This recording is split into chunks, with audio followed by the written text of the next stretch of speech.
3 or 4 years ago, I worked a lot with Medellin in Colombia. It used to be the world's most dangerous city, and now it's when we ended it actually became known as the world's most creative city by Wall Street Journal. And right now I'm trying to set up the first incubator and science park in Nigeria. My thoughts upon this are very much based on being part of like the bigger picture. I mean, yes, there is a physical component to it, but I think that two other components are actually the most important ones when I start thinking about it. And it's how do you create a knowledge atmosphere over the internet, and how do you create a culture community around the place that is supposed to be the hotspot, or with the place where all the vibe starts going and so forth. I mean, we are much more on the move. We're much less dependent on place, and much more working with knowledge structures and knowledge architecture.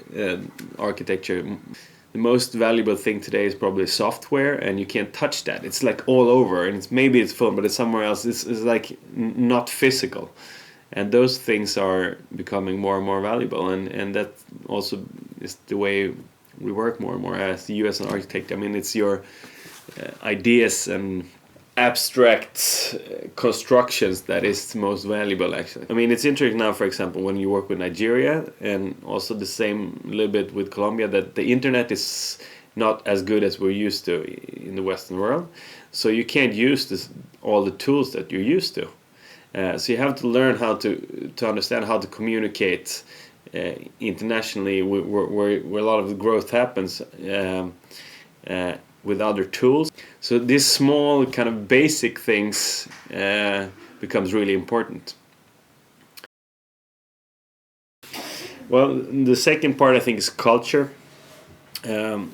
I more and more I think that you can build buildings, but if you don't have a community manager or an event team or some kind of a soul being put into that physical body, then it won't work. The more you can build in the community presence, or even put in the budget that you should have people working with this over a long time, and maybe you are, but I think that would be great. Events is one way of spreading values, and also attracting attention and making people meet each other in new ways, and under new themes, and discussing new things that makes them inspired and gets them closer together. So I think events is a big thing for a community manager. One thing they had here that I really like is like dine with a stranger. Like, okay, you just get invited to a lunch with 10 people, you know none of them, and this not a big thing. Yeah, pretty easy to do, but it's great. I think, I mean, you can usually just go into a place and you can feel if it's working or not. So what interests me is actually how do you get the vibe?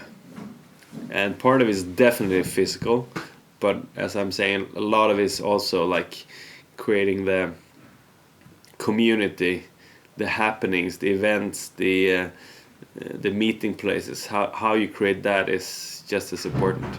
As in Nigeria, we're doing it like outside of the building because there's no. So you can probably use the streets as well. I mean, you don't get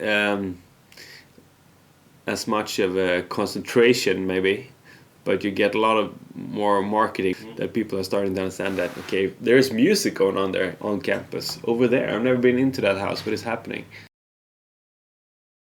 People haven't really understood the changes behind how we work, I would say. And, I'm very seldom at my office, and I guess that's more and more common. So of course that demands a lot more of a flexibility when it comes to building structures and how to pay rent.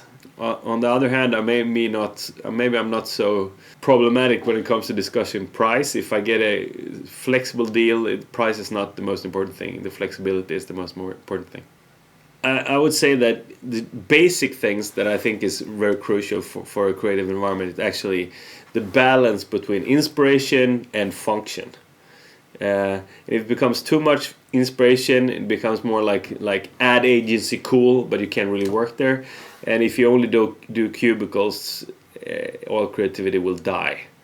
So it's always some kind of balance between inspiration, even provocation, maybe some kind of history that you can be proud of, but also like traces of innovations that has been going on. When we did surveys around what people thought about would be a creative environment, something that you think about myself was that people loved when you can find like a whiteboard where there were still notes or prototypes laying around that you could start fill with and stuff like that. So yeah, that's some of the reflections I have, like how do you find a good internet solution for knowledge? How do you find a community building part of it, and also the physical part, like how do you construct that in the best way?